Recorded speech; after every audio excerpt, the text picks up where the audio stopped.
Hi everyone, welcome to the Introduction to Onshape part of your 3D Design and Modeling course. In this lesson, we'll walk through the basics of getting started on Onshape, from creating an account to making your first 3D model. You'll be doing everything alongside us step by step, so make sure you have Onshape open and ready to go. If a student does not have an account, then have them click the Sign Up Now button and then click Create a Personal Account. They should then fill all the required information and then choose the free plan.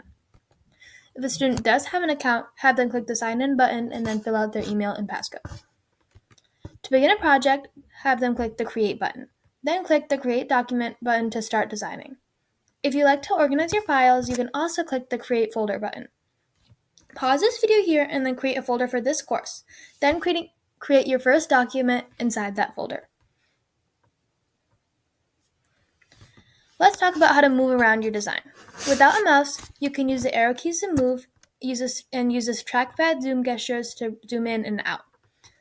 With the mouse, you can right-click and drag to rotate, and then use a scroll wheel to zoom. On both of them, you can use a view cube to jump to preset angles. To start sketching, right-click on a plane like top, front, or right, and then choose New Sketch.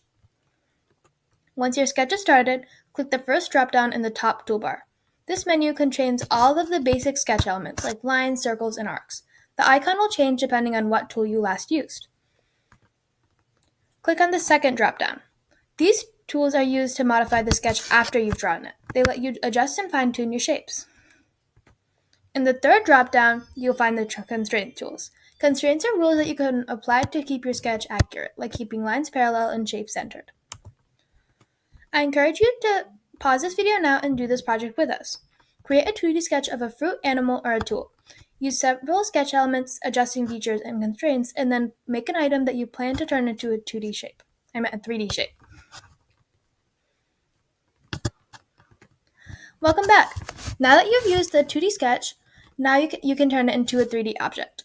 You can use the Extrude tool to pull a shape outwards, Revolve to spin a sketch around its axis, Sweep to pull a shape along the path, and Loft to blend in two shapes.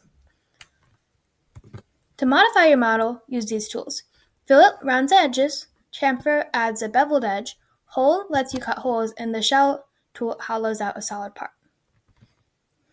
Now that you created your first sketch and learned about our 3D modeling tools, it's time to continue our first project. Take the sketch you just made and use the modeling and detail tools to turn it into a full 3D object. Take a moment now to pause the video and edit your part and come back when you're done. Now that you learned how to create a design, let's give it some personality. Just change a color or material to a face, right-click on the face and click Add Appearance to this face. From there, you can change what you need. Now it's your turn to try it out. Pause this video now and add color or material appearances to different parts of your model. You can make it more realistic, like giving a banana a yellow plastic texture, or have fun with bold and creative colors. Try customizing at least 2 faces of your design. Once you're happy with how it looks, unpause and we'll move on.